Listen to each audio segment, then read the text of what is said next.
Hello and welcome to Terrier Talk in association with Absolute Warehouse Services. As always, I'm joined by Stephen Chicken from the Huddersfield Examiner, and today we're joined by Lewis O'Brien. How are you both? Very well, thanks, Adam. Yeah, I'm good, thank you. Excellent. So first of all, let's talk about the Sheffield Wednesday game. A point which is good for us in this situation, and a response really, wasn't it, from the performance we put in against Luton, wasn't it, Lewis? Yeah, definitely. I mean, there was a lot of, I'd say, pressure on the Luton game for us to get a result, and we didn't perform to how we should have done. So to react the way that we did in the Sheffield Wednesday game, I think it was a good performance. We all expected it, didn't we, Steve? After that Luton game, we needed to come out fighting. Yeah, exactly. And I think this team is generally speaking, as we talked about before the game, after they've had a bad performance, they tend to come out with an improved performance. And the Wednesday game, it wasn't perfect by any means. There were a few moves that broke down at crucial moments and things like that, and shots that just flew wide and things like that. But it was generally a better performance, sort of, that we talked about after that Luton game, how tentative they looked at attack and how nervous Town looked at attack, and you could see that they were trying to put that right, and Lewis was playing further forward. There was more intent. There was,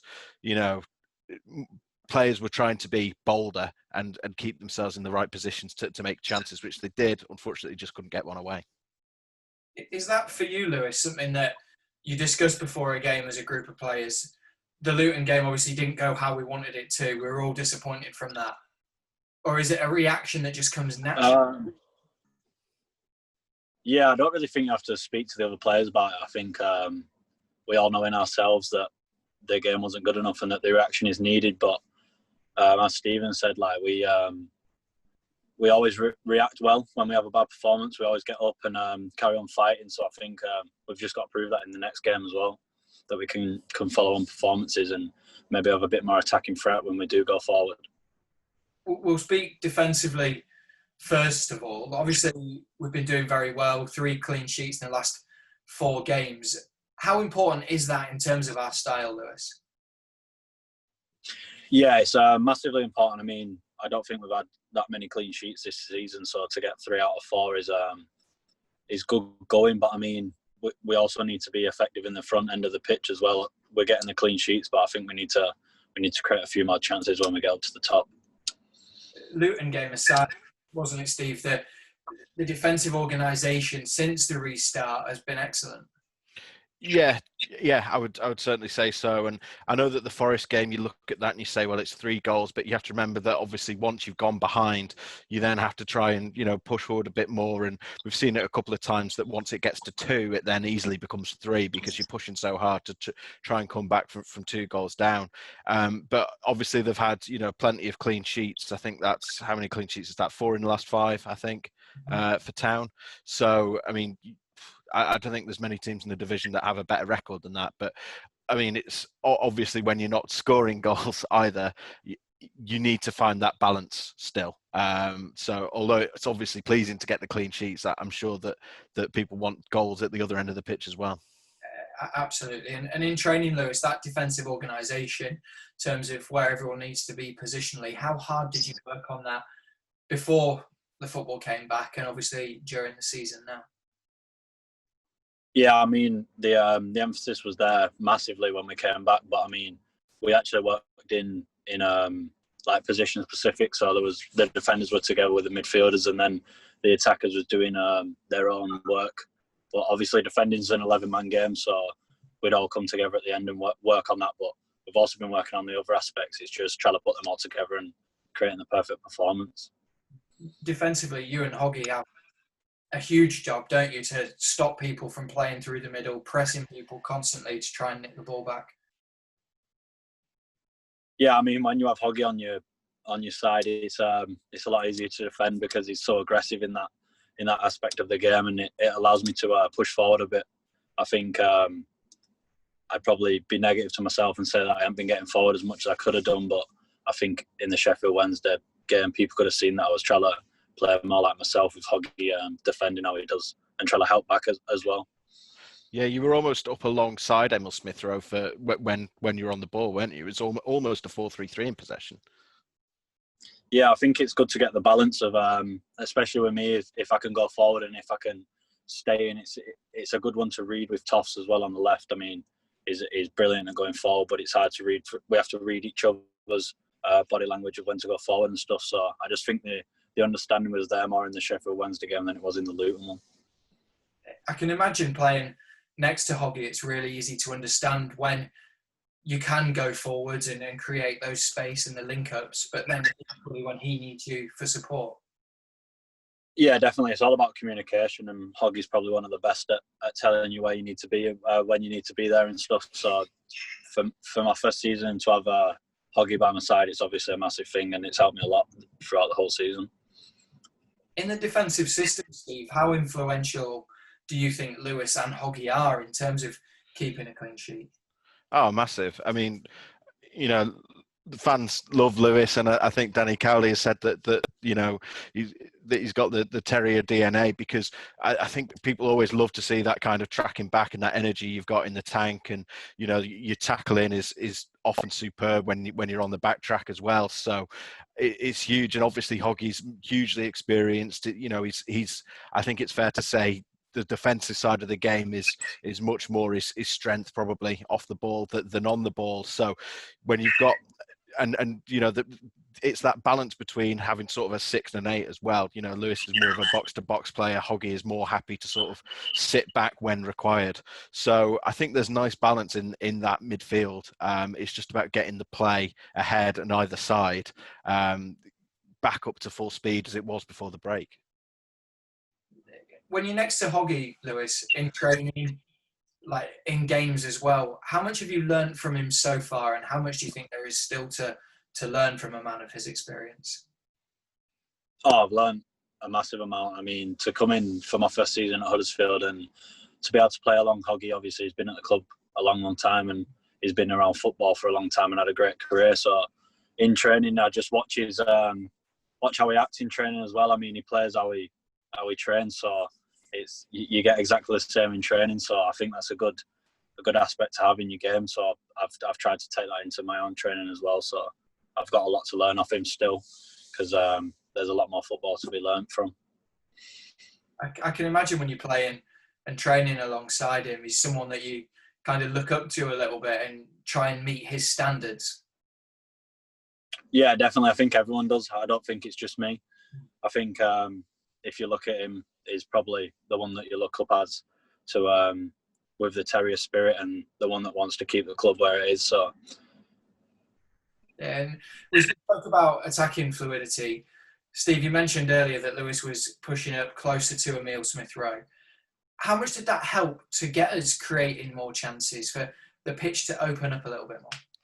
It was massive, because there just weren't enough runners going ahead of the ball against Luton. Things were very sort of flat. And Danny Cowley said that there were probably too many players in that front line, that front three or front forward, who were dropping deep to come and get the ball to try and help out, where they probably needed to stay a bit further forward. And against Wednesday, I mean, there was one run in particular, Lewis, where Steve Mounier really should have played you in and turned around and played it back to Trev instead.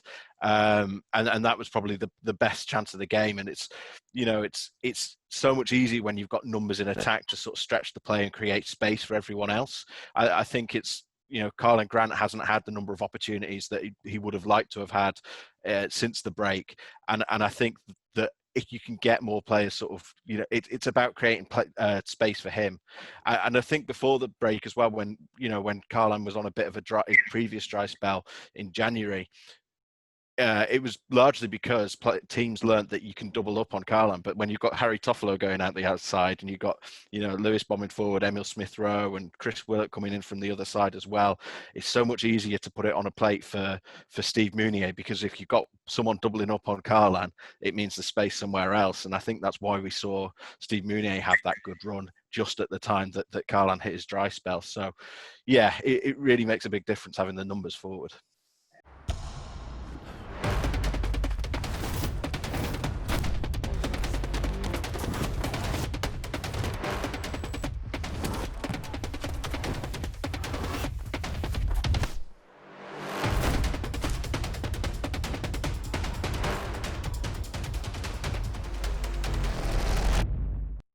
Company name is Manrachem. We are process engineering design contractors. We are the hidden glue that makes the entire world work. Innovation is an interesting subject.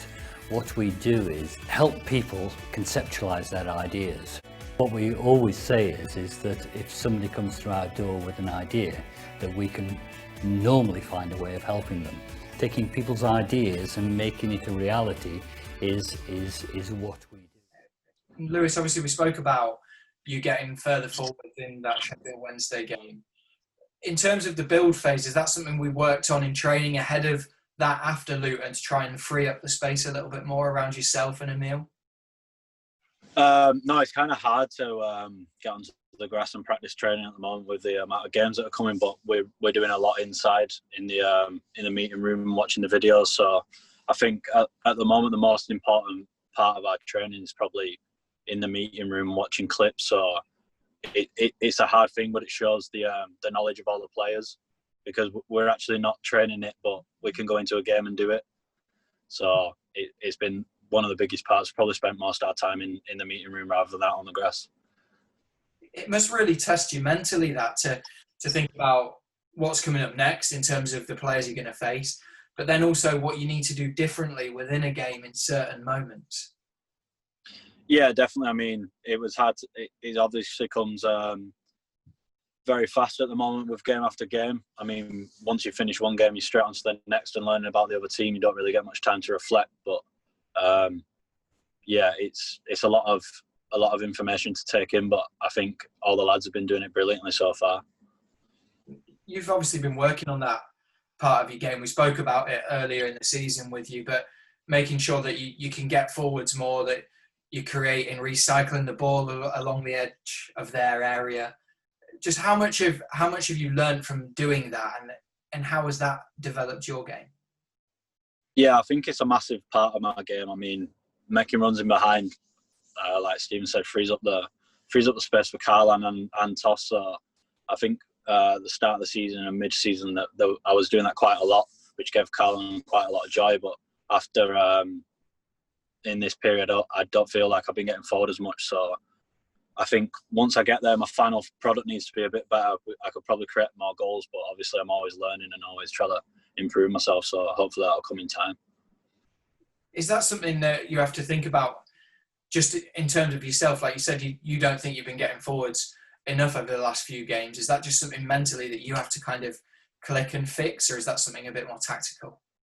I'm not too sure. I mean, sometimes the state of the game means I have to play a bit differently. I can't go running all over the place, but I feel like I've got to pick and choose when to do it. And especially in the Luton game, there was times where I could have done it and I didn't. So I think obviously I'm still learning the game and still trying to think about when to go and when not to go. I mean, we're all learning, and hopefully we can improve that, and it'll come more naturally when we get to that. How self-critical are you on your own performances? What you did well, what you could have done better? Massively self-critical. I mean, you're never going to improve if you don't criticise yourself. But sometimes I'd probably be a bit too harsh on myself, and other people will see it differently. But you've always got to go back and reflect on it and learn from it. People can always tell you how good you are, but it's when you can tell yourself that you need to improve is probably the best thing. You can really see that, Steve, in the way that Lewis is on the pitch, but also now in person, can't you? Yeah, I mean, every time I've spoken to Lewis, which I think is sort of maybe half a dozen or so times now, you know, he's obviously got his head screwed on, which, you know, I think there's a lot of sort of cliches about footballers, but I think Town in particular, there's a lot of young players at the club who seem to have their head screwed on right. You know, Ryan Schofield's another one who sort of springs to mind, and it's obviously something that's really important in the academy, is having character as much as talent. Yeah, absolutely. And we've been speaking a lot about the attacking movement. That was really evident for Lewis against West Brom earlier this season, wasn't it? Yeah, I was just thinking it was your first goal, wasn't it, Lewis, for Town? Yeah. really good. I think it was Fraser Campbell stuck that passing for you, if memory serves. I haven't gone back and watched it. Yeah, so yeah, more of that, I think. But yeah, it's no, and obviously you got that goal of the month against Barnsley as well. So we know that you've got that attacking threat. So it's not like teams can afford to not pick you up. And I think you've had a couple of good digs from 25 yards over the last few games, haven't you? Just to remind people you can have a go. Yeah, definitely. I mean, I'm always trying. It's probably one of my weakest aspects when I do. So it's always something I'm trying to improve on.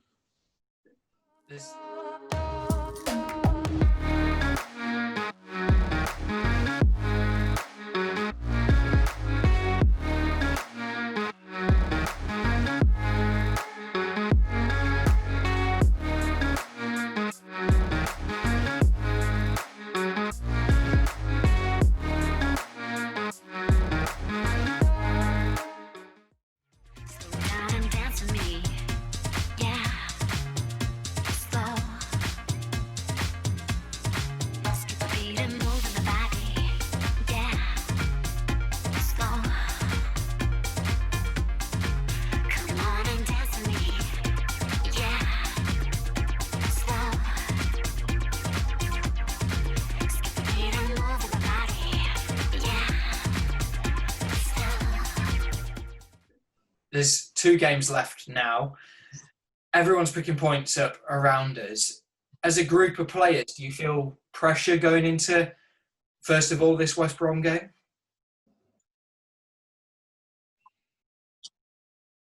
Still with us? Well, there's always pressure no matter what the game is. There's a lot of pressure on in and around us, obviously, the situation that we're in. But I think... Hello? Yeah, you're all good, Lewis, I think. Hello? I think there's a big lag. Yeah. Can you hear me? Yeah. It was a big one for everyone, yeah. I think there's always pressure in and around the game, no matter like what position you're in, even if you're mid-table or top of it or near the bottom. But obviously the situation that's happened, I think the lads are trying not to think about it. The morale's still pretty high in the camp, because obviously if you think about it too much, it can get on top of you. We're just trying to think of every game as it comes. We're not trying to think too far ahead or what's already happened. We can't control other teams' results. We can only control our own, so that's the focus. And it's big pressure for West Brom as well, because they're pushing for promotion. Brentford are in such incredible form; they're breathing right down their necks. And West Brom have had a couple of frustrating draws. I know that they've not lost in 5 and they've won 3 of those, but the last 2 have been draws. So Slaven Bilic has talked about the fact that the pressure is on his side as much as Huddersfield Town. And it's a massive game at both ends of the table, really.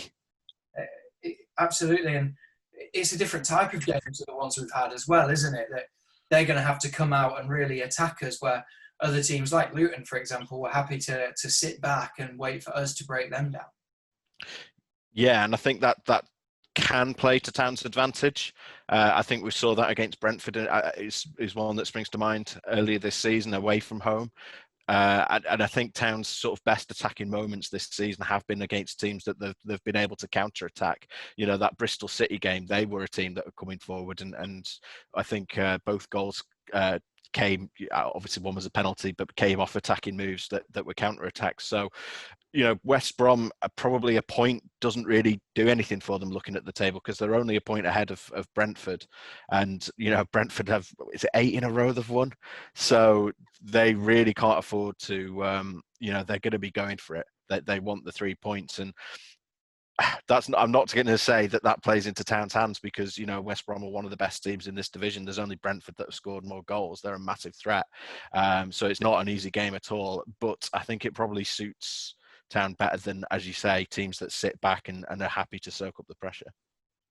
When you play against teams with the style that West Brom have got, we're at home with no crowd. Does that almost make it seem like we could potentially, do you think, play like an away team almost and sit back and try and counter, rather than have to take the game to them almost?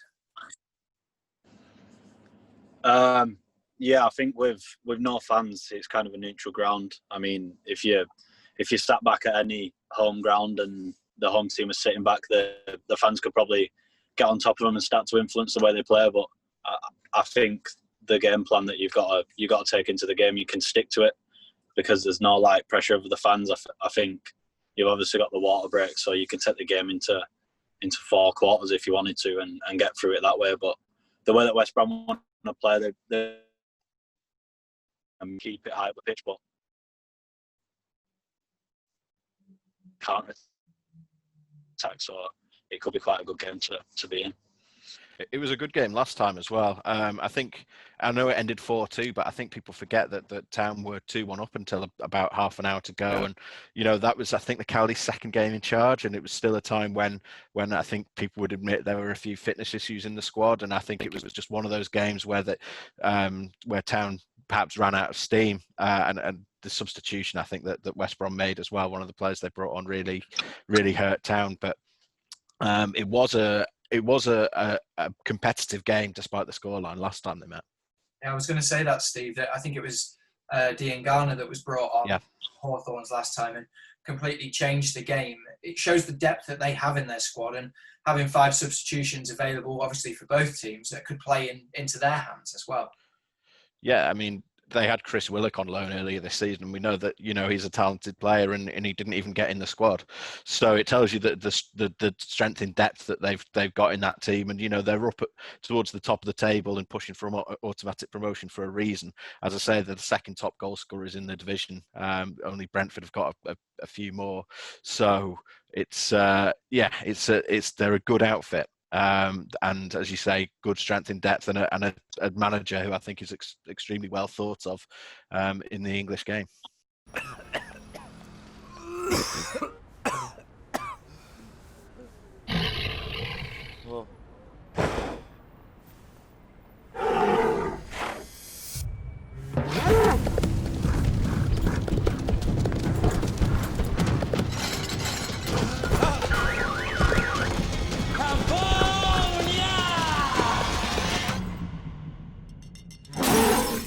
Feel the power.